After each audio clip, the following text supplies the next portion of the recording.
Hey, this is Dr. Mariza Snyder, women's hormone expert, author, and the host of the Essentially You podcast. And today I'm talking about what exercise to do if you are feeling like you are struggling with hormone issues. Now, first I want to identify, how do you even know if you're struggling with hormone issues? Well, if you are burning out, if you've got no energy, you know that your cortisol levels are all over the place, maybe you've got low thyroid function, you're in perimenopause, so hormones are already fluctuating, or you notice that after a workout, you have no energy in the tank for anything else for the rest of the day. Now, the reason why this matters is there's a myth that the harder you work out, the more results you're going to get. But we find, especially with women, because of our hormone system, that that isn't true. That actually exercise is a hormetic type of stressor.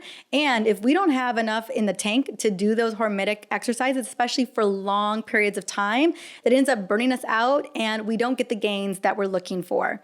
So today I want to talk about what we can do, especially when we're feeling not so great. You still want to move your body and you want the metabolic flexibility, you want to build muscle, you want to stay toned, but you don't want to burn out.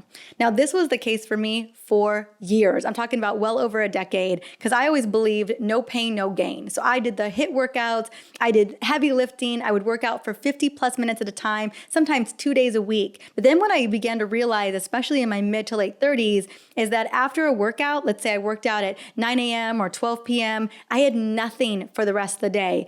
I couldn't get through meetings. I was struggling. My brain wasn't working properly. I was grouchy. It was just hard. And finally identified that it was my workouts. I was completely emptying my energy tank in the workout and I had nothing left for the day.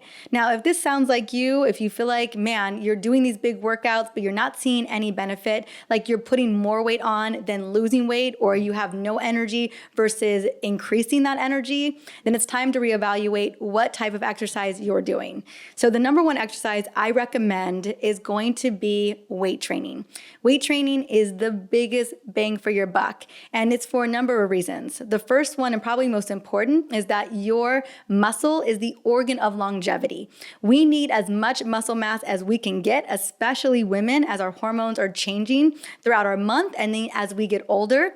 Knowing that we've got great muscle mass, we can create that metabolic flexibility. We have that ability to stay insulin sensitive. These are all big wins for us, especially as we get older.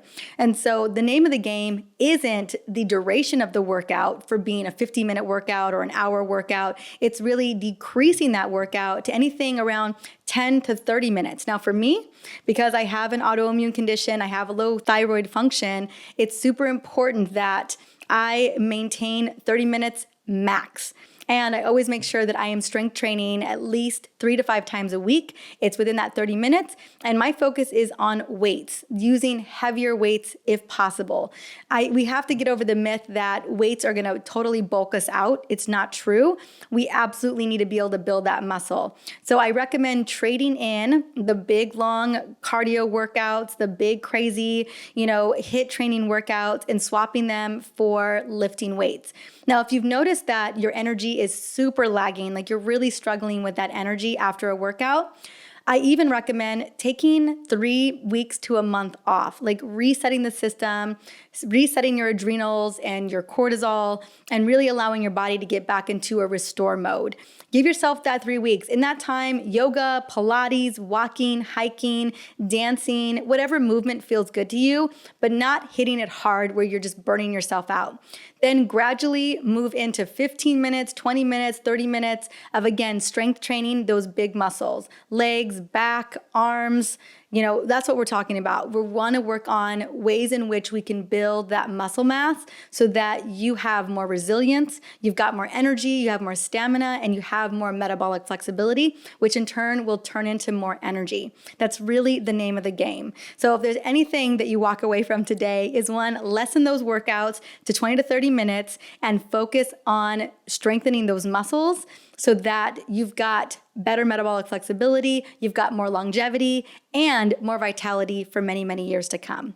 Now, if you love the tips in this video, be sure to subscribe for more ways to up-level your health and your hormones.